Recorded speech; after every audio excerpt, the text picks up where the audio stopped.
வக்ஃப் திருத்த சட்டமானது எந்த நேரத்திலும் நாடாளுமன்றத்தில் தாக்கல் செய்யப்படலாம். இஸ்லாமிய மக்களை வஞ்சிக்கும் சட்டத்திற்கு எதிரான நமது எதிர்ப்பை பதிவு செய்ய வேண்டியது அவசரம் என்று நான் கருதுகிறேன்.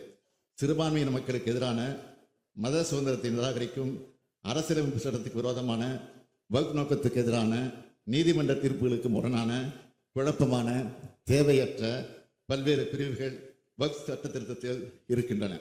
இந்த திருத்த சட்டமானது வக்ஃப் அமைப்பையே காலப்போக்கில் செயல்பட விடாமல் முடக்கிவிடும். எனவே நாம் இதனை எதிர்க்க வேண்டியவர்களாக இருக்கிறோம்.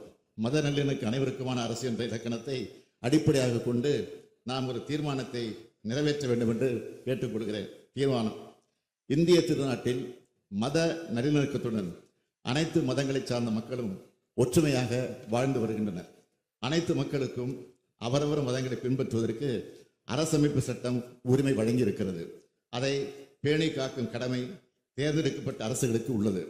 ஆனால் அதற்கு மாறாக சிறுபான்மையின இஸ்லாமிய சமுதாய மக்களுக்கு கடுமையான பாதிப்புகளை ஏற்படுத்தும் வகையில் 1995 ஆண்டின் வக்ஃப் சட்டத்தினை திருத்துவதற்கு கடந்த 2024 ஆண்டு ஆகஸ்ட் மாதம் ஒன்றிய அரசு மக்களவையில் அறிமுகம் செய்துள்ள வக்ஃப் வாரிய திருத்த சட்ட முன்வடிவினை வக்ஃப் அமெண்ட்மெண்ட் பில் 2024 முழுமையாக திரும்பப் பெற வேண்டும் என்று ஒன்றிய அரசை இப்பேரவை வலியுறுத்துகிறது என்ற தீர்மானத்தை நான் முன்மொழிந்து அமைகிறேன்.